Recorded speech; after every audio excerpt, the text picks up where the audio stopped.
Now at 6, he spent more than a decade behind bars. And after serving his sentence, Nathaniel Singleton said all he wanted to do was voice his concerns as a citizen. But when Singleton cast his ballot in 2020, he says he didn't realize he was committing a crime. CBS 4's Jacqueline Quynh joins us now with his warning for others.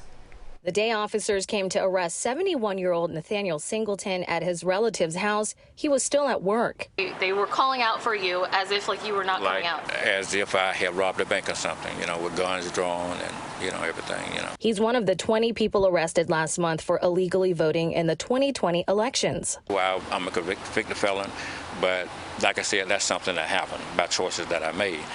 But this is something that if I was told that I couldn't vote at that time, any other time, I would have never tried to vote. He showed us his voter card. Notice it says the supervisor of elections in Broward is Peter Antonacci. He now runs the State Office of Election Crimes and Security, the team that helped make the recent arrests. I was told by the Department of Correction and pre-release program that once I completed my sentence, my rights would automatically be restored. Singleton served over 12 years in prison, then 12 years on probation for a second-degree murder conviction.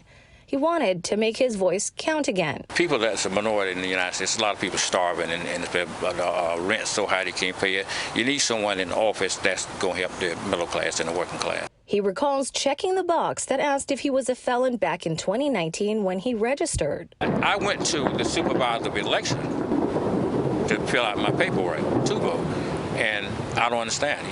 If I was trying to vote illegally, I'd have never went to supervisor of elections office. What Singleton says no one mentioned was that people who had been convicted of murder or a sexual offense had to appeal. Just days before the arrest, he says an FDLE agent who shared his card talked with him. He explained what happened, not thinking he would later be arrested and charged. I can't afford a lawyer, and right now I'm semi-homeless, but.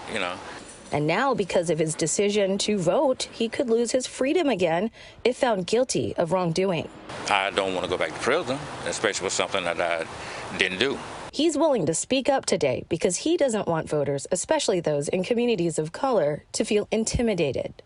We reached out to the supervisor of elections office in Broward County, and we've yet to hear back. In Pembroke Pines, I'm Jacqueline Quynh, CBS 4 News.